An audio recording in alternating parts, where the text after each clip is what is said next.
Hello friends, welcome back in this video session of boiling and condensation. In previous video lecture, we have studied boiling. In this video lecture, we will study about condensation. My name is Mr. S.V. Kumbhar, Assistant Professor, Sharad Institute of Technology, College of Engineering, Yedrao, Ichalkaranji. So these are the contents of today's video lecture. First, introduction related to condensation. Next, drop-wise and film-wise condensation, process application, vertical condensation, horizontal condensation. Now we'll start with introduction. Have you seen condensation process anywhere? Yes. While cooking, we might have studied condensation of water on plate, right? So in this figure also, condensation of vapor, which is formed by formation of tea. It is condensed on the glass, which is shown here. That process is known as condensation. So condensation process is exact reverse process of boiling. So in condensation, the condensation sets in saturation vapor, which comes in contact with surface whose temperature is lower than saturation temperature of corresponding to vapor. As the vapor condenses, latent heat is liberated and there is a flow of heat to the surface, which is exactly reverse as that of boiling, right? So one example is also shown here. If you take two cold water in a glass, what will happen? Outer surface of glass will be covered with water droplet or film, right? So this is because of condensation. Another best example of condensation is rain. Here, when the seawater or river water is continuously heated, that will be converted into water vapors. When this water vapors is collected at sky in the form of cloud, and when cloud is condensed, what will happen? It comes to the earth back in the form of rain. This is another best example of condensation. So the condensation is a reversal process of boiling. Okay. So friction losses are very small, hence condensation is a constant pressure process. The condensation temperature of a single pure substance depends on pressure. Hence process is isothermal and condensate is a pure liquid. Mixed vapors condensate at constant pressure process over wide range of temperature having variable condensate. An example of condensation are: first one, condensation of water from a mixture of steam and air, which took place in condenser of thermal power plant. In thermal power plant, after expansion of this steam in turbine, that steam, low pressure steam, is condensed in the condenser, and here water is condensed from a mixture of steam and air. Second example, recovery of hydrogen solvent from air. If we have to recover hydrogen from air, generally we go for condensation process. Next, condensation occurs in two distinct mechanisms at different rate. First one is the drop-wise condensation. Second one is film type condensation. As the name implies, film-wise condensation, here the liquid condensate forms a thin film or continuous layer of liquid that flows over the surface of tube under the action of gravity. So it is a layer. I would like to show figure here.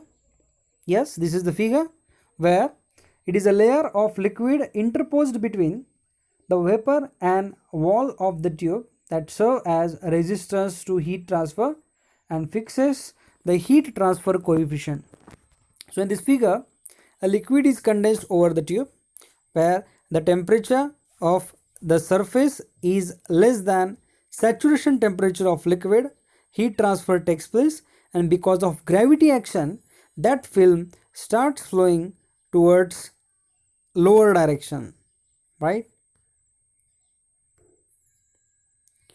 So if the condensate tends to wet the surface and thereby forms a liquid film, then the condensation process is known as film condensation, as I mentioned earlier. And here the heat from the vapor to the coolant medium transferred through the film of condensate formed on the surface. The liquid flows down the cooling surface under the action of gravity and layer continuously grows in the thickness. If you observe the figure, the thickness grows in downward direction because of newly condensing vapor. The continuous film offers thermal resistance and check further heat transfer between vapor and surface. Further, the heat transfer from vapor to cooling surface takes place through the film formed by the surface. The heat is transferred from the vapor to the condensate formed by convection, and it is further transferred from condensate film to cooling surface by heat transfer considerably. This is the one reason where heat transfer rates of film-wise condensation are lower than drop-wise condensation, and this figure shows the condensation, that is film-wise condensation, on a vertical plate. Similarly, you can assume film-wise condensation inside tube also. Second, drop-wise condensation. So drop-wise condensation characterized by countless drops of varying diameter on the condensing surface instead of continuous film. Liquid film is one of the most effective mechanism of heat transfer, and extremely large heat transfer coefficient can be achieved with this mechanism. I would like to mention one example here. If you put any water bottle or any soft drink bottle on or out of refrigerator, and if you put that bottle in still atmosphere, still ambient air, so what will happen? The drop will be collected on outer surface of that soft drink bottle, like thumbs up, Coca-Cola. Okay, you will find here countless droplet which will form over that surface. Here also the surface temperature of that water bottle must be less than saturation temperature of the liquid. That's why this condensation, dropwise condensation occurs. In dropwise condensation, the vapor condenses into small liquid droplets of various sizes which fall down the surface in random fashion. The drops form in crack and pits on the surface, grows in size and break away from the surface, knock off other droplet and eventually run off the surface without forming a film under the influence of gravity. Here also drop falls to downward direction under the action of gravity, but film is not formed because of cracks and pits on the surface. In dropwise condensation, a large portion of area of solid is directly exposed to vapor without an insulating film of condensate liquid. That's why higher heat transfer rate can be achieved. Drop-wise condensation has been observed to occur either on highly polished surface or surface contaminated with impurities like fatty acids, organic compounds, etc.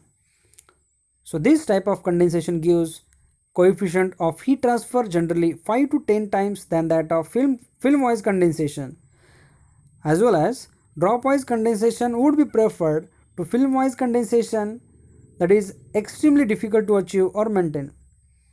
This is because most surface becomes wetted after being exposed to condensing vapor over a period of time.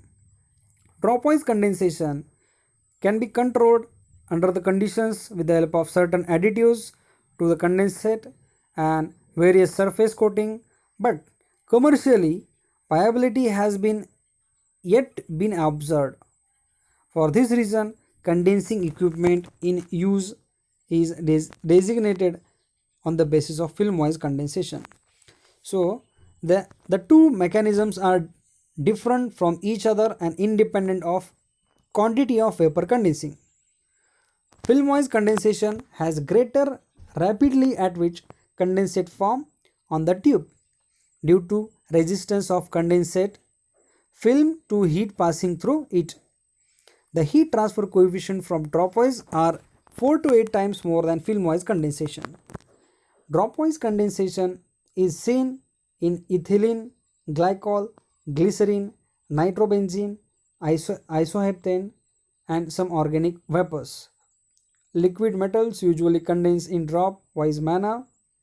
Much of experimental work is been on drop-wise condensation of steam, and few conclusions are: film time condensation of water occurs on tube of common metals if both the steam and tubes are clean in the presence or absence of air or rough or polished surface. Drop-wise condensation is only attainable when cooling surface is not wetted by the liquid. Usually, condensation of liquid is controlled by oil droplets. The quantity of contaminant required to contaminate vapor is minute, and apparently a monomolecular film is necessary. Effect of drop promoters are strongly absorbed by the surface, and substances that merely prevent wetting are ineffective. Some promoters are effective on some metals such as mercaptan or copper alloy. The average coefficient obtainable in pure drop-wise condensation may be as high as 115 kilowatt per meter square. In the power industry, the term surface condenser is reversed for tubular equipment which condenses steam from the exhaust turbine and engine. The turbine is designed to obtain mechanical work from heat. The maximum conversion is obtained in the turbine by maintaining a low discharge temperature.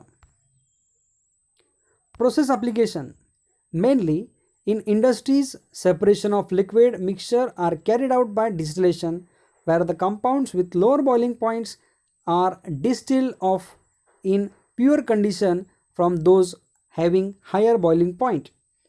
A mixture of solution having several compounds exerts a partial pressure where the most volatile compounds cannot be boiled from the rest without carrying some higher boiling compound with it. If the vapor coming off is condensed having lower boiling point than original solution, will indicate increase in proportion of volatile compounds. By successively boiling off part of liquid mixture, condensing the vapor form and boiling off a part of condensate, it is possible to obtain a nearly pure quantity of volatile compound by repetition.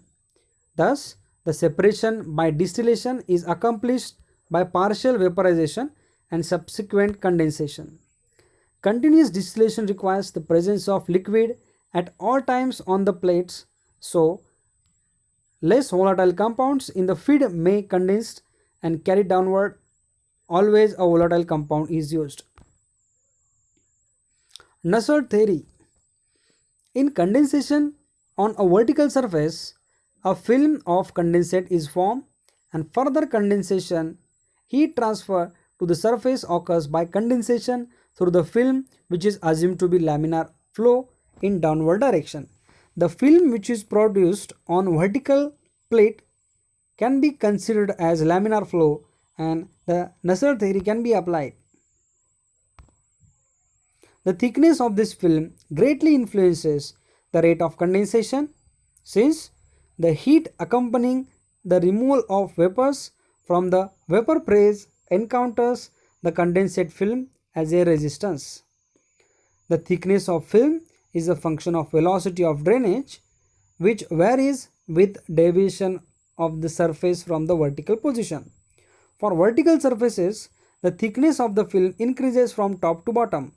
That's why condensing coefficient for vapor condensing on vertical surface decreases from top to bottom, and height of the condenser shouldn't be large enough to attain large condensing coefficient. For all liquids, the viscosity decreases as the temperature increases, that we had studied in fluid mechanics, and the condensing coefficient increases with condensate temperature. So there are following assumptions which are made in Nusselt equation. First, the heat delivered to vapor is latent heat only. This is the first assumption. Second assumption, the flow is laminar for condensate film and the heat is transferred through the film by conduction only. The thickness of film at any point is a function of mean velocity of flow and the amount of condensate passing it at that point. The velocity of individual layer of the film is a function of relation between frictional shearing force and weight of the film. Quantity of condensate is proportional to quantity of heat transferred related to the thickness of film temperature, the temperature difference between vapors and surface. The condensate film is so thin that the temperature gradient is linear. The temperature of the surface of solid is constant. The curvature of the film is neglected. These are the few assumptions. So first of all, we will see condensation on vertical surface.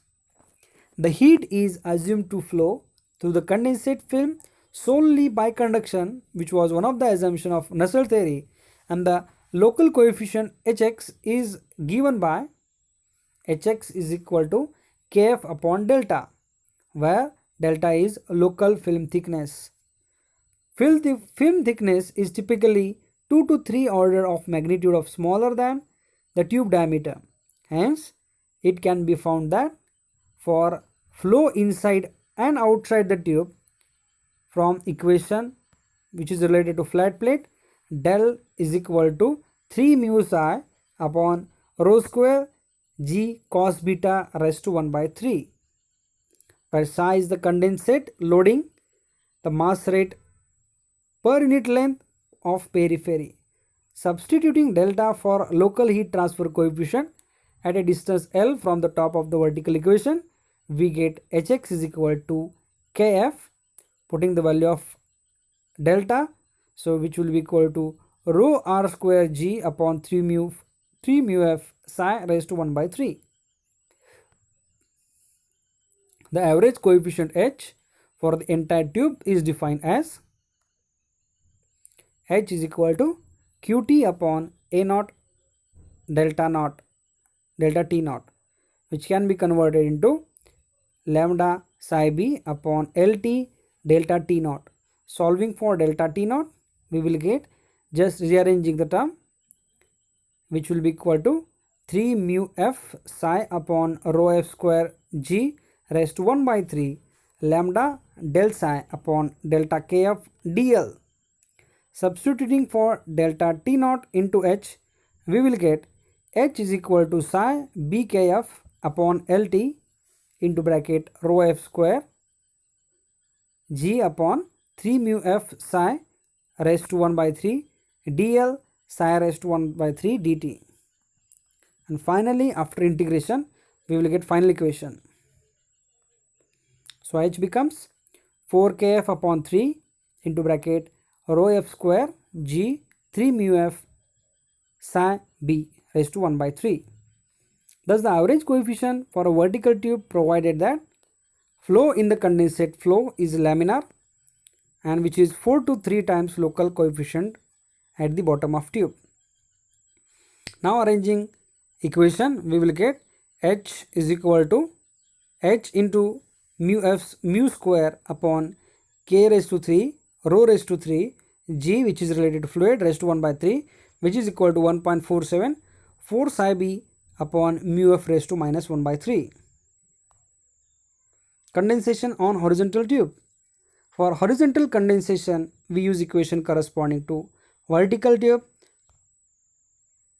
H into mu f square upon kf raised to 3 rho f raised to 2 g raised to 1 by 3, which is equal to 1.51 4 psi dash upon mu f raised to minus 1 by 3, and H is equal to 0.725 into bracket kf raised to 3 rho f raised to 3 g into lambda upon delta T naught d naught mu f raised to 1 by 4.